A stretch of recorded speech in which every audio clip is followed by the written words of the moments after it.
Hello, I'd like to welcome everyone today to the third podcast of Opening Day Sportsman. We've been started these. Dan and I have started these podcasts recently, basically to organize and to bring the people together that there is still a lot that's disagree with and do not support the new Saturday opener. We've been putting forth the reasons why. The facts and figures, the first two podcasts, we hashed out a lot of that. If you want to hear some of the data, the second podcast is probably the one that would be the most pertinent for that. But in those first two podcasts, we touched on economics, license sales. It didn't improve significantly, if at all, in some areas because of the Saturday, and other areas from traditions to, there was a gamut of things that the Saturday had negative impacts on that should have been assessed in the initial thing. We had mentioned earlier that we're going to bring on a guest, which we will hear later in this podcast. That guest will be former Commissioner Jim Daley, who lived this thing and was, we'll discuss that later, his involvement both ways on this, the beginning and after it was implemented. But first off, I wanted to start off with everyone. Hope you're having a good hunting season and, archery and whatever. But this particular topic has still been in the hearts and minds deeply.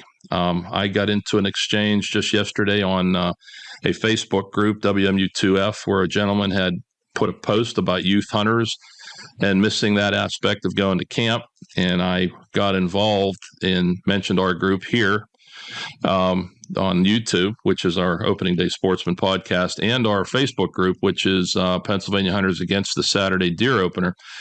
And as the back and forths went, after the end of the evening yesterday, we ended up with 32 new members on our group in one, just with that one exchange of comments back and forth. So I think a lot of guys agree with what we're saying. They agree with the Saturday opener was not good for the sport. And let's touch on the survey aspects now, which was the last thing we left from the previous podcast. What had happened? The Game Commission did a survey.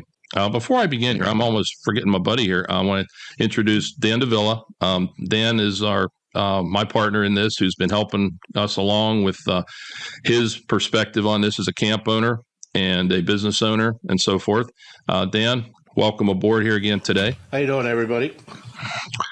I got a little ahead of myself knowing that Jim's in the wings here. But Dan and I had discussed the survey, and, the survey was a phone survey of, I think, 2008 or 2009 hunters. Relatively small survey, but supposedly statistically valid. And the survey was implemented, paid for by the agency, the Game Commission. The question structure, probably the pool of hunters that were drawn to answer this, were forwarded to the company, out-of-state company called Responsive Management. And the survey came back with the determination from the Game Commission that hunters prefer the Saturday opener. My opinion that all along was because license sales didn't come to fruition, the negatives that were pushing on this from day one, the agency had to find something to support the new change in a good light. And this survey does have some questions that lean towards some favorability to the Saturday, but there is also several questions that were answered that show clearly that the impact that it had on opening day participation was nil. And probably the simplest way to clarify that, and anyone wants to see this survey, what I'm going to, the few pages I've extracted, you can pull this up on the Game Commission website to read for yourself what I'm about to share. One question on page 7, for instance, was, overall, would you say your participation in deer hunting in Pennsylvania has increased, remained about the same, or decreased in the past 5 years? Now, that would involve the 3 Saturdays, some Sundays, and so forth. The percentages came back on that as 50% said their participation stayed about the same. 35% said it decreased, went down. Only 15% of the hunters surveyed for 2021 said that it increased their opening day participation in hunting in general. So that was kind of surprising. It showed that there was no big, change in that aspect of, the hunting participation. And again, only 15% said that it was increased. Now, what the next question was, what are the main reasons your deer hunting in Pennsylvania has increased in the past 5 years? So of the group that was only 15%, that was the increased group, they asked that question, asked if those hunters increased in the past 5 years. The one said they had different reasons, had more time with children, started hunting, but had more time was 36%. 14% was had more time with children, started hunting. Addition of the Saturday and or Sunday to the hunting season. That was a specific addition of the Saturday or the Sunday. Only 13% identified that as being part of the reason that they increased their participation. So that's 13% of the 15%, which equates to only 38 hunters out of the 2,008 hunters surveyed said that their participation had increased based on a Saturday opener and or a Sunday implemented with that. Pretty telling. You go to page 15 of the survey. Did anything else impact or influence your decision to hunt on opening day of the regular firearms deer season this year? That would have been in 2021. If yes, what else impacted or influenced your decision? Like, why did you, what made it better for you? The first and most prominent of the answers was no, nothing impacted my decision to hunt the opening day. That was 78%. Tradition was 6%.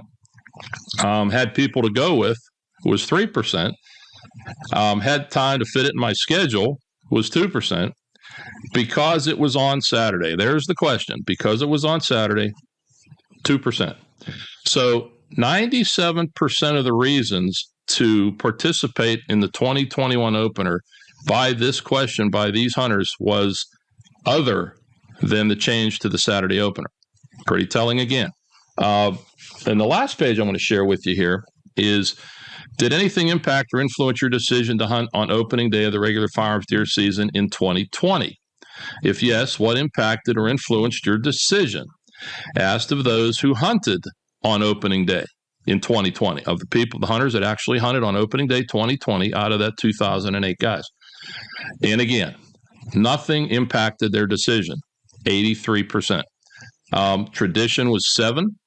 The Saturday opener, and being the fact you could hunt on a weekend, was the third question, 2%. So again, 90% of the hunters that did hunt on the 2020 opener only gave credit, 2% gave credit to the Saturday opener. So the insignificance of the change to Saturday unfolded in several pages on the survey that do disagree a little with some of the other questions in the survey, but some of the other questions were you likely to do this, or were you likely to do that? Well, I think Dr. Jagno said one time early on in the working group meeting, when you hunter says likely, you can't take that to the bank. That's an opinion that could change. And I think her word was significantly. So the actual tangibles of who hunted and didn't hunt show that it had no significant impact. So again, anybody that puts a lot of weight on the survey, you have to dig deeper into looking at the fact that it was not a significant validation that this was beneficial. Dan, I mean, going into this, you and I've talked before about we have a kind of a laundry list of negatives, and we're still kind of out there looking for the data to show the positives. And that, if we recall, remember, Dan, we discussed that 3-year evaluation period. Right. Right. And that went away with just the fact that there was not a quorum, and they just kind of swept it under the rug. And a lot of that had to do with the pandemic, and there was a lot of tangibles that came into that, but they should have delayed it. And I really, just from the whole standpoint of the survey itself, it's like self-analysis, and the narrative that they wanted to come up with. Nobody on the other spectrum that did want to change it ever had a voice in that survey to put the questions together, so that I felt that it would have been more, would have given a more broader scope of like people that were interviewed, right down to the 2,000 people that were interviewed. I just somehow feel that if they're going to hang their hat on that, and originally sold this as like, this is to increase youth sales, it was a miserable failure.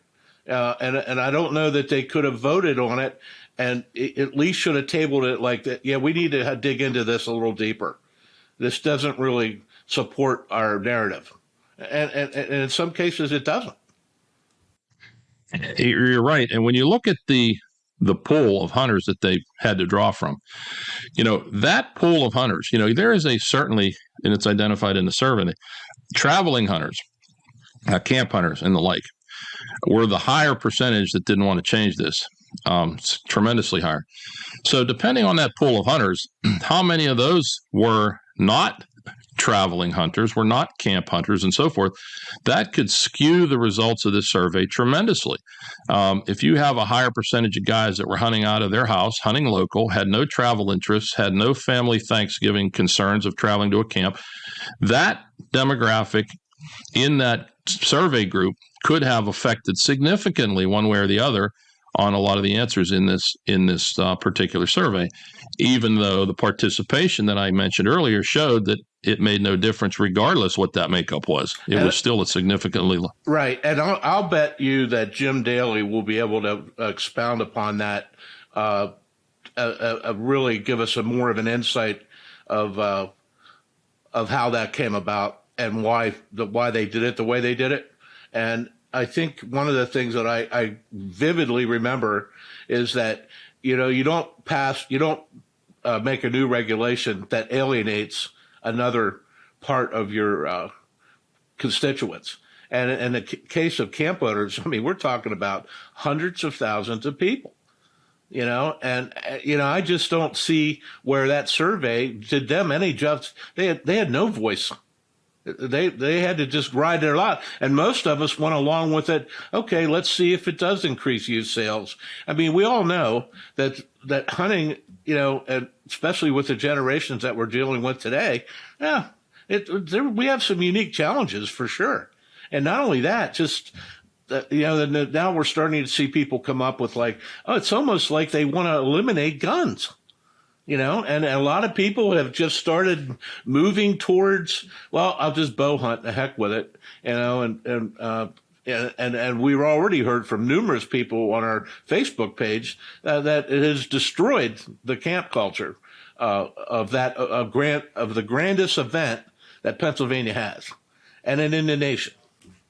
Like I said, just in a conversation last night, going into the fourth year, 32 guys jumped on our group to join. And there is still a lot of heartburn about this because the facts haven't proven it out. And the 3-year, and that's the sad part. I think those of us that knew this was going to be a mistake, and the hunters that were on the fence, well, maybe this is good for youth hunters, sat back and waited for this promised 3-year evaluation that was, in my opinion, no more than a snow job delay tactic, because it was never followed up on. And after the 3 years, the evidence clearly showed that it did little to nothing in comparison to the damages to the economics to a camp culture. That number that I mentioned earlier, that 2% or less of hunters that participation increased, if you extrapolate that over the entire hunting population in Pennsylvania, whether that's, you want to say 750,000 of deer hunters or 900 and some thousand of general sales, that's only 17 or 18,000 hunters that would have positively benefited if their survey is indeed representative of the entire population. So let's say we made 18,000 hunters happy and we, excuse the expression, pissed off a couple of 100,000 potentially, or even 100,000. How does that work to be beneficial to the long-term interest of the sport, especially when in those 3 years resident youth sales declined? So there's the upside. I'm still having difficulty finding that in a total position to support this. So yeah, and to go along with that would be the total disregard for the economic crises that they caused, coupled with the fact that these people not only had to endure the geo markets, the mountain markets, and all those retail sector, along with first responders, fundraisers, all that stuff got tremendously was a detriment to their weekend of sales. And these were retail partners that sold hunting licenses as well, took it on the chin.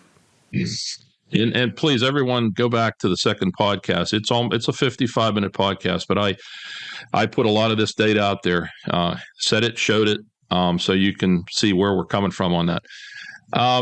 Well, now that we've addressed the survey, I think probably the best thing here now for us to do would be to bring in our guest today, which is former Commissioner James Daley. And I met Jim originally when I was serving on the Governor's Advisory Council. Jim was one of the candidates that we interviewed and ultimately was chosen as that commissioner. Jim is a retired senior program manager for environmental and construction projects, and has been lifelong involved in hunter ed training, and ultimately was chosen and served on the Board of Commissioners at the Game Commission. And Jim, I would like to welcome you aboard now, and you can go ahead and introduce maybe whatever I missed. Well, thanks, Randy and Dan. Glad to join along. Yeah, I think what you've said is true. I'm a longtime hunter in Pennsylvania. I have a senior adult resident combo license, so I'm one of those guys. I did serve on the board from 2016 through 2019. I was the 116th commissioner of the Pennsylvania Game Commission. So I'm really pretty far from a PGC antagonist. I don't want to be viewed that way, but I do find fault when there are decisions that completely ignore public input and the socioeconomic considerations.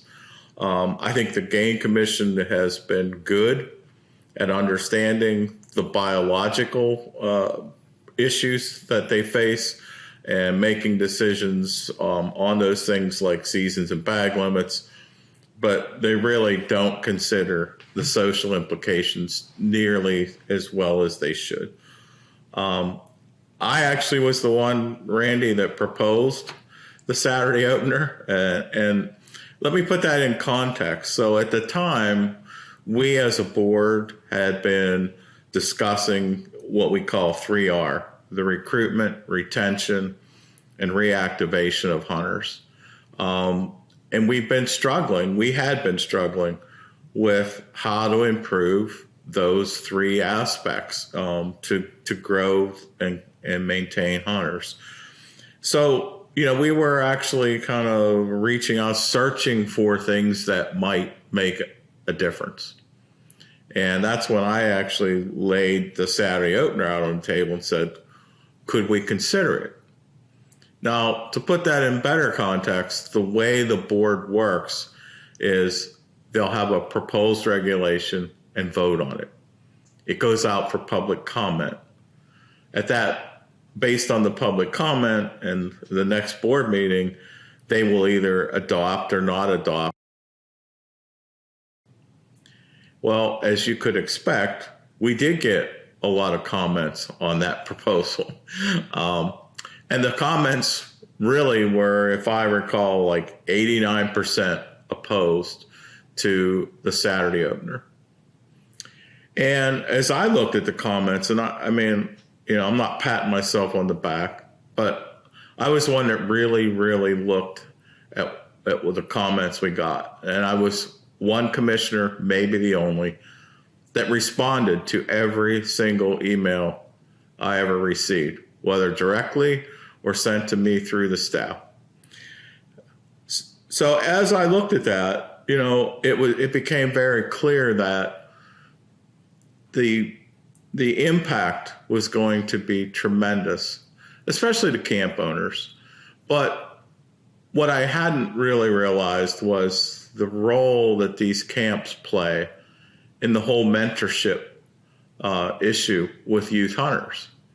So, as much as the Game Commission talks about, mentor and protege and mentoring youth hunters, well, who better to do that than the camps and the people that are at the camps, right?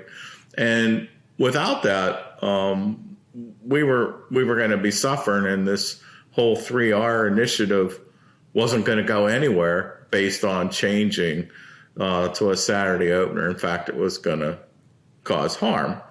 And that's, in the interviews after the votes, I kind of put it this way. If you're a first responder and you show up at an accident scene, the thing that you're taught is first do no harm, right? Well, I take that to heart. First do no harm. So if we were going to harm one group to potentially help another, did that make sense? So I voted against it. 2 other commissioners did vote against it, but 5 commissioners voted for. Well, I think it was 5. It could have been 4 because we had openings on the board. But it passed. We went to the Saturday. So you can blame me for that, I guess. Jim.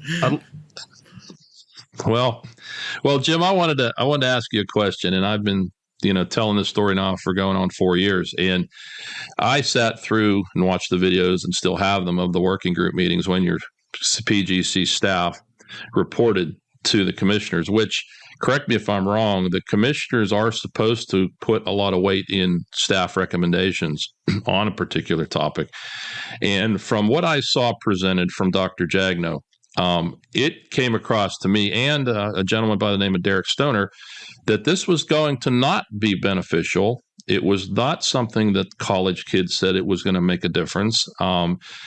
And there were several other aspects that she had identified in her survey science. And one of them here, and I want you to comment on here too, was this particular PowerPoint, which was the lapsed hunters and what was their main reason, because a lot of this opportunity mindset is into this too.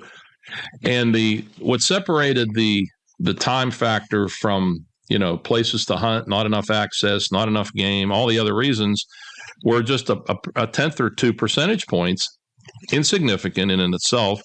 And I remember in the video watching a gentleman by name of Mr. Daley lean back at his chair and said, this isn't going to make a darn bit of difference, because there was no big lean towards opportunity, and providing the Saturday would have been that increasing somehow in someone's mind an opportunity.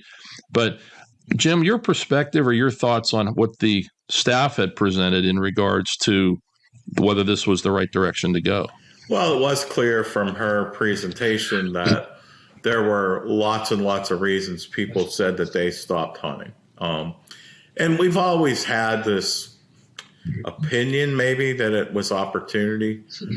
But, in the end, she kind of proved that it wasn't that, that opportunity. There were a whole lot of reasons. They could have been family reasons. They could have been anything. And what it really boils down to, Randy, in many ways is setting priorities. You and I and Dan as young hunters, I could have had a broken leg and a broken arm, and I would have crawled out there and gone hunting, And so when you say, well, I had a toothache, or I had this, or I had that, it's really about setting priorities. And I think these surveys, people want to find excuses other than, I'd rather sit on the couch than get out and go hunting. And that's just the way it is. I'm sorry. Well, that's revealed in the one of the questions on the survey. In 2020, did you hunt deer on Sunday, November 29th, asked of those who hunted in 2020? It came back 50-50. So if opportunity was such a pivotal reason, you'd think you'd have more than an even split on the guys that even wanted to go out on Sunday, if you needed that much more. So there's a lot of things that keep pointing back to peripheral impacts from this, and whether that be the small businesses up north who lost their most profitable or one of their most profitable weekends of the year, their Black Friday, their Small Business Saturday, family Thanksgiving time. I had a comment last night on that exchange, Jim, on those comments on that 2F thing. Some girl said, well, we go up Thanksgiving and we stay and through till Tuesday. Our family still likes this, blah, blah, blah. And I said, that's fine, but that's your group. I said, what about the hunters that can't leave on Thanksgiving, that have family in, that have maybe kids home from college, that they would have to be home Friday?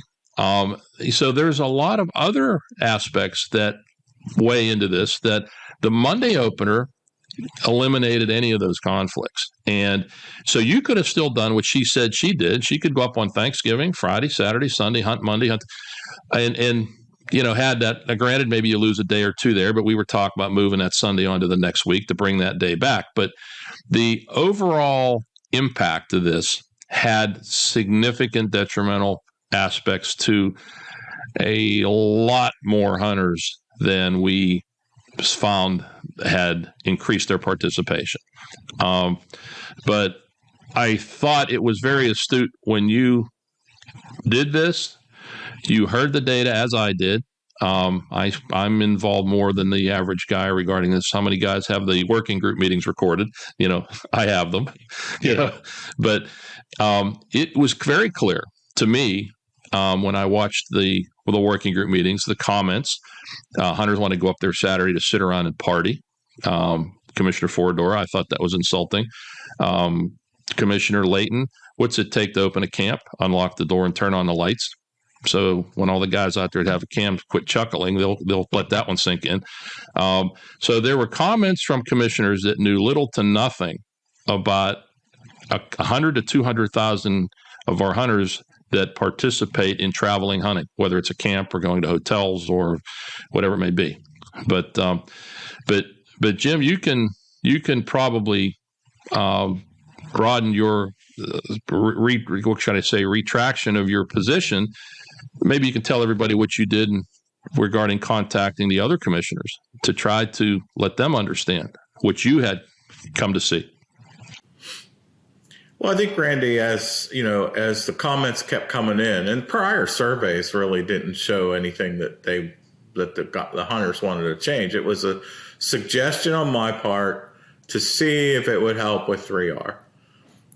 And, I kind of follow the rules. I guess I'm a rule follower, right? The rules to me are you propose a regulation and then you let the public comments pour in. And then you look at them and you evaluate them and you make decisions.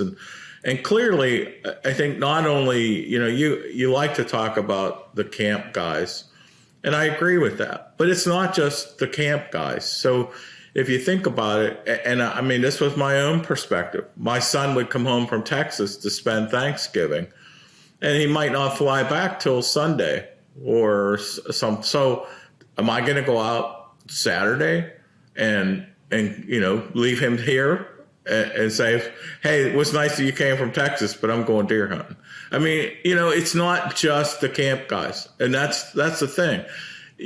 I know in some of your comments, you've talked about how it rushes Thanksgiving. Well, I've had that happen to me multiple times with, a son that happens to live in Texas. Right.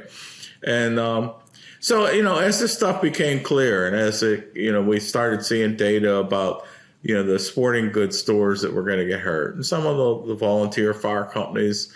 I mean, it really was, a big thing. The other thing that became clear is they asked the regional offices to go out and survey the schools and see how many were already off for Monday. And quite clearly, I thought, hey, I'm lucky. I've lived in Western PA. Our schools are off, but I'll bet you that's not true across the state. Well, I was wrong. Okay. Almost all schools were closed for Monday.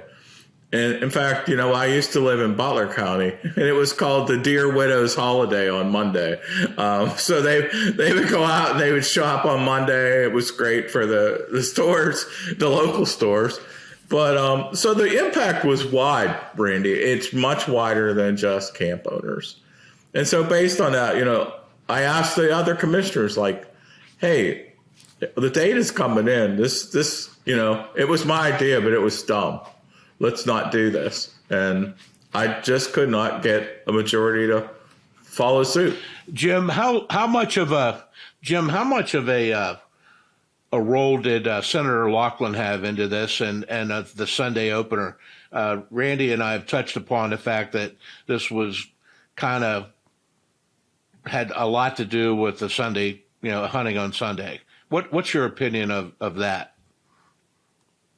Was it politically motivated? I like to be apolitical, so I did not consider it with the Sunday opener. There were at least a few commissioners that I think had that in the back of their mind, that this would help, smooth the path toward a Sunday opener eventually. And it didn't. It did not affect me, but there were at least one that I know for sure, and others probably. Yeah, I watched that in the working group meeting when I think it was Commissioner Foradora who was already on my list, list after that comment about us being painted as a bunch of boozers as camp owners. And he said this would be a good segue for the Sunday hunting. And I saw a whole lot of head bobs from other commissioners. So it was definitely more than in the back of their minds. So of course, Senator Laughlin has been the champion of Sunday hunting in Pennsylvania. And we're not here, and Dan, I've said this before, we're not for or against Sunday hunting. This has nothing to do with that. We just saw this as damaging to a segment of our hunters, not just a small segment. If you're thinking 20 to 30% is a small segment when you're only bringing in, less than a percentage point of general license increases some years, this was a decision that should have been weighted more on all of the peripherals as well as the positives. Okay, if we had a bunch of peripheral negatives, like Dan and I have discussed, economic and family Thanksgiving time and the camp culture and traveling hunters and all this, then they should have looked harder at, well, what can we do to find a balance point? And that was where, to me, it became obvious, move that Sunday to that next weekend where hunters that could not go Monday, which that happens. It happened to me once in my life, and I thought it was the end of the world for me back when I was a teenager. But you can go back to your camp Friday, and now you've got a full weekend, Saturday, Sunday. And I just want to add with that, and I mentioned this in the past, and Jim, I want you to confirm this with Commissioner Hoover's comment regarding that the opening day is no longer proven out from data to be the end all to killing something, to killing a deer. He made that statement in that working group meeting and looked at the rest of the board and said, our data proves this out. Now, I think we all know why. There's less hunters. There's more archery kills. The deer movement is not what it was 30, 40 years ago because you had so many hunters in the woods. But that claim by Commissioner Hoover that the opening day is not the end all, is that accurate? Well, it's interesting, Randy. If you go back and you look through old Game News, which is the official publication, they used to publish data that, literally 70% of the bucks that were taken in rifle season were taken in the first hour or 2 hours of the season. So clearly we had a mindset where I got to have my butt on a stump by sunrise, a half hour before sunrise on that first day. Now, so what happened? Like you said, right now, probably half of the bucks are killed by archers. They're not even out there in the woods come rifle season.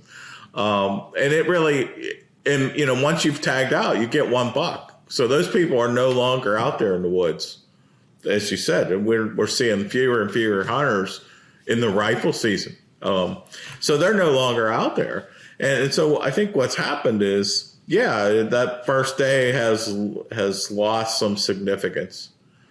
And yet there's a lot of us after years and years of conditioning, like the Pavlov's dogs, that still think we got to be there that first hour, and think about it. If you go out still today, whatever that first day is, and you start counting shots that you hear, you're going to hear a lot more of that first hour or two than you did, later in the day, deer movements in the morning. There's a lot of things. But in terms of has it lost significance? Yeah, it has lost significance just because of the numbers game in bow hunters. Yeah. Yeah, and the reason I wanted to make that point is to the compromise, if it would have been implemented for guys that had to start on the next Saturday after a Monday opener, it's not a detriment anymore. It's just not what it was 30, 40 years ago to miss that first day. I mean, we all have experienced the old days where, like you said, that first hour, sometimes before shooting time, you wonder, you hear a couple cracks. Like, guy must have one right under his stand or whatever it may be. But the shots pretty much carried out throughout the morning, throughout the day, where today it drops off so radically. You can count the shots easily now. And that's what I find funny some years when you had a concurrent situation and harvesting coyotes. And, in some of the days, the shots are so few compared to the old days. So, yeah, that opening day scenario from a hunting perspective is not what it was. And that's why I was just really sick to see the agency not put more into it, as you said, to research this, research the economic, research the, accept the data as it flowed in from the, the hunters and the people that did not want this, and ignore it all. And then we come to the 3-year juncture. Didn't happen. So all of these businesses, like the ones Dan had mentioned, the partners, the sporting goods stores that sold hunting licenses, lost their rear ends on this. And I had a few of them tell me, I'm considering pulling out selling hunting licenses because they were so upset, caught with massive amounts of inventory. This thing should have been well vetted, and it was just implemented over a working group meeting from a handful of commissioners, 6 of which, if I'm not recall, never have experienced a camp hunt culture. So against staff recommendations, I'll never forget Derek Stoner's comment, Jim, you remember, where he said, your perceived benefits for a Saturday opener will be offset from camp owners, out-of-state openers, different things. So it was not sold as it was going to work from day one. So the frustration for me has carried through for 3 to 4 years, and now we're seeing this same topic from thousands of hunters still getting involved in our group and growing all the time. That this thing was not a benefit for the big picture. So, but while we have you on here, we're talking about this degrading of rifle hunt. We see this lean towards bow hunting. And I'm a bow hunter. Don't anybody out there think somehow I'm not. I look behind me on the wall. Every one of those, except one, was from an archery kill. And I enjoy my archery hunt. I've shifted over to crossbows, got lazy at times where I don't practice anymore, enough with my comp hunt.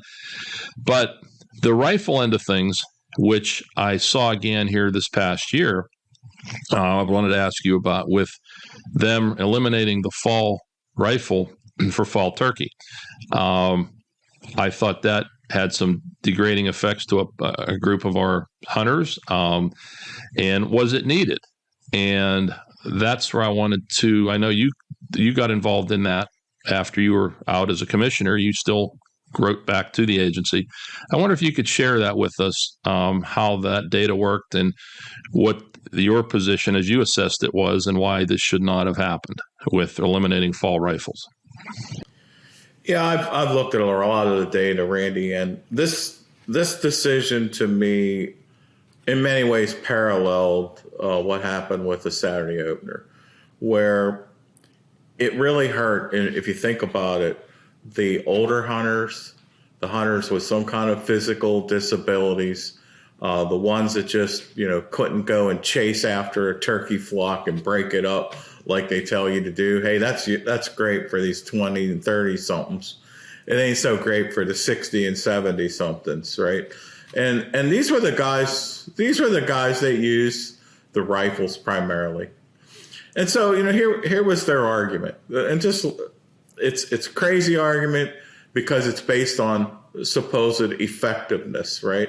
So their argument was, we see declines in our turkey populations. And how can we stop that? Well, they have a turkey management plan. I mean, you would think maybe they would follow the turkey management plan. That would be a good thing to do, right? But there's not one word in that turkey management plan about eliminating the use of rifles. Now, interestingly, in that same plan, there is data from hunter surveys, and it was asked about, hey, if we were to outlaw rifles, would you be in favor of doing that? And so the data is kind of old, but it's very telling, right? 1995, 39% of the hunters would have opposed eliminating rifles, okay? 2001, it was up to 44% that opposed it. 2008, it was up to 50% opposed. And that's still more than, a decade old. And the trend was clearly uphill, right? So think about it. 14% of hunters, they say, were using rifles, but 50% in their latest data opposed eliminating rifles. Okay. They didn't want to take that away from their fellow hunters. All right. So let's go back to what I call the great lie. So for me, the great lie is they said they were going to do this as a means to not have to shorten the fall turkey seasons, because that's really the way they control the number of turkeys in any WMU. It's the length of that fall season. The length of that fall season, depending on where you live, varies from no open season at all to 3 weeks plus 3 days around Thanksgiving. And it depends on what WMU we're talking about and what the goals are. So the big lie was, well, we came up with this great solution. We're going to eliminate rifles because they're real effective. 14% of hunters use them, but they bag 33% of the turkeys in that fall season, all right? Part of the lie was, so we will do this and we won't have to shorten fall seasons, right? Well, guess what they did? And actually in the same meeting, okay? This is where the lie is. They reduced, in 15 out of 23 WMUs, they reduced the season. Okay, so they were going to do this to rifles, so they didn't reduce the season, but they did it in 15 out of 33. Does that make sense? Yeah. No, that makes no sense at all. It's not in your plan. It really harms the older hunters. And they did it supposedly to preserve fall season length. And they cut 15 out of 23. Well, I think as a turkey hunter myself and so forth, would you not agree that the biggest increase or decrease, or should I say affecting factor for turkey populations is spring weather? And that can you maybe touch on that? Well, it's interesting. They do have a turkey biologist. So unlike many of the other states, we've got specialized biologists for everything. So there's a turkey biologist. And she has clearly said, both in her management plan and in an article that appeared in Popular Science in 2017, that really it's the weather, the habitat quality, and external influences that drive the turkey populations. And in the Popular Science, which should probably be chastised by others at the Game Commission for this, she said she attributes turkey declines to aging forests that don't support nesting and raising broods, predators, and she went on to say turkeys are bedeviled by predators like bobcats, coyotes, fishers, and raccoons, which have become more abundant in recent years, and stronger spring storm events that impact hen and poult survival. So, clearly Didn't hear rifles. It's Didn't hear rifle hunting. No. and Randy, just let me show you this graph because I think it tells us something. Can you see it? So really good. Yeah, it's a good view. Okay. So what it shows is, when you first introduce a species like they did, there was a great increase in the number of turkeys, right? And then it exceeds the carrying capacity and it drops off. And you see that in this graph too. But then after that, it kind of achieves a long-term equilibrium. That's where It's a we sine are. wave. Yeah. Yeah, it's a sine wave of up and down, right? So right now, when they made all these changes, we were right at the equilibrium. We were right in the middle of the band. The band right now is between 200 and 225,000 turkeys. We were at 212, 170. And that's when they made all these changes because they had to do something. Well, baloney. He had to do something. Baloney. Exactly. Exactly. And if I'm not mistaken, this year, what I have heard is they're falling all over themselves. We've got so many turkeys. They're telling everybody to get out and hunt. Well, yeah. In fact, here was one of the news releases in 2021 when they outlawed rifles. It says turkey reproduction was well above average this past summer, translating to above average fall flock sizes that are worth pursuing. The year But we need to ban rifles. Yeah. And I remember, Jim, and I had asked you early on if you had found the publication of the Game News. I remember a small article. They had about the over and under rifle shotgun combination and how popular that was in Pennsylvania for turkey hunting. And it was the same year that they eliminated the rifles. So taking weapons that hunters have, purchased with their hard-earned dollars over the years. We all had a light caliber center fire maybe for fall turkey, and basically made them useless. Was something I thought was interesting, because I remember years back when they were talking about when they were bringing crossbows in, that we had crossbows with scopes on them, and a lot of guys said they were talking about maybe eliminating that. Well, they said, whoa, we can't do that, because a lot of the special red guys that own crossbows with scopes on them have already bought them and are on their so the Game Commission backed away, recognizing the fact that a lot of hunters had spent money and have already been using, and we can't just tell them, well, no, now you can't use them. So this type of a decision too, like with the rifles, that did not come into play. Well, how many guys out there spent, hundreds, if not $1,000 on a specific setup for a fall turkey hunt, and they've had it for maybe hand-me-downs from other parents even, and things that they cherish, is now going to sit in the corner of that gun safe and likely not get used because the reason for the use was eliminated. There's so many facets of hunting tradition that have to weigh into these decisions, in my opinion, that weren't. And I think you clearly identified, just on the biological side, the reasoning wasn't there. No. So it's unfortunate. It's unfortunate for us sportsmen, Well, it's funny that article you're talking about, Randy. Of course, I have all the bound Game News. So you get a special copy. Yeah, well, I looked. It was in February 2021, that article, and it kind of concluded that hunters especially were looking for versatile turkey guns for fall hunting. So as you said, how many went out there and bought these guns? I personally know, and I won't say which game warden it is, but one that went out and bought a gun for turkey that he was going to use subsonic ammunition in, so it doesn't create the noise issues. Perfect hunting, yeah. Yeah, perfect for turkey hunting, bought especially for turkey. You may as well, use it as a club now. Yeah. The right hand, the official publication of the agency, printing that, and the left hand, the Board of Commissioners, acting on diametrically opposite position of that article, plus the biological aspect, certainly. I had a concern that one of the board members serves on the National Wild Turkey Federation board. Is that accurate? Or she was a biologist for National Wild Turkey Federation and just took a new position somewhere else. I think it's with a deer association. Yeah, to me, that's a conflict of interest regardless, no matter how you look at it. That bothered me.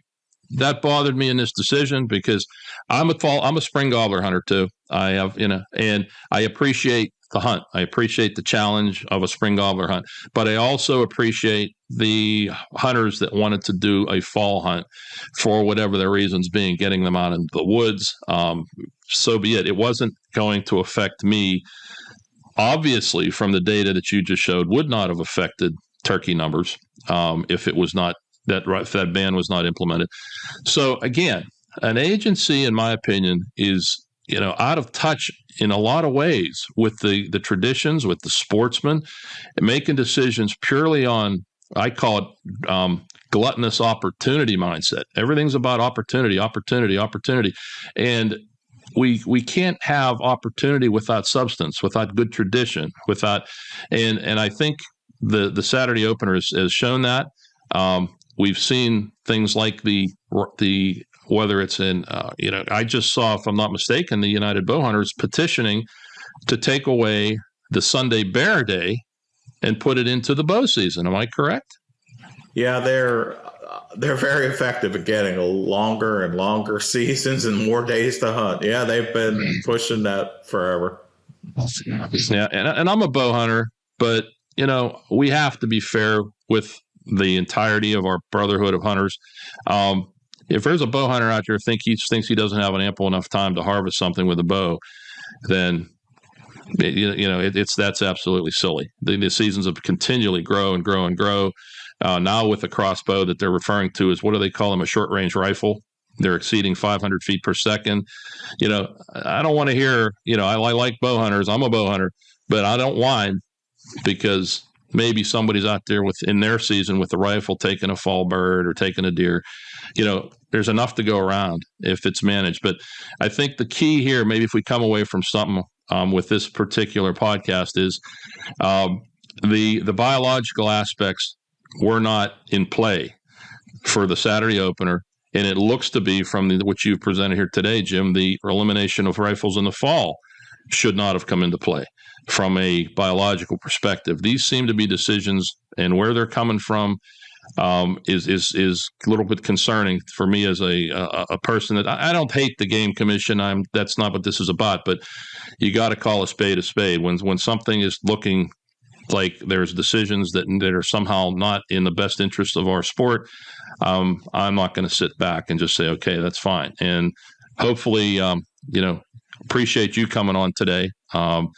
And without this thing getting to be, these things tend to, the podcast, when you start talking, they do get long, unfortunately. But Jim, is there anything else you would like to say to leave us with here? And then maybe we can end this one today. And, The only thing I would add, Randy, is, since they were trying to claim that elimination of rifles in turkey season was going to help them biologically, right? And so if you change the success rate and all the rifle hunters, who many of them could not use shotguns effectively, but if they could, which is what their assumption was, we would have saved about 20 hen or jenny turkeys per county using this change, eliminating all these firearms that people bought. And I have the data. I can show you all the calculations I did, that you would get down to 20 per county. And, most counties have at least 20 townships. That's one per township, guys. One per township. Yeah. And we took away a tradition, and that's the part I can just feel my blood boiling. And when they brought in the opener, look at that did. It took away that highly popular Saturday turkey hunt and small game hunt, where guys would go and like to get out. Maybe they would small game hunt in an area that they were going to rifle hunt Monday. So yeah, this today, I think, hopefully will open some eyes to sportsmen that some of these decisions, although you may personally like them, in the big picture, they're just not washing. They're just not in the best interest. So, but, anyway, we probably should end this here. I want to thank you, Jim, for coming. Board. Sure. I'm glad to participate. Yep. I appreciate it. And hopefully, like I said on my thing the other day, everything that I've been claiming on the Saturday opener, maybe I need a priest to read the data for somebody from the Saturday opener supporters to believe it. But, some of the stuff that you brought up here today is coming from an insider, a seated commissioner, someone that's very knowledgeable and has the experience in this field. So take old me out of the picture, if you care to today. And, but everyone, thank you again. I hope everyone enjoyed the podcast, and we'll be bringing in guests in our subsequent podcasts that are pertinent to these issues. And, but everyone, have a very enjoyable rest of your season. And we'll talk again here hopefully in the next week to 10 days. So take care. Bye, everybody. Bye. Bye bye.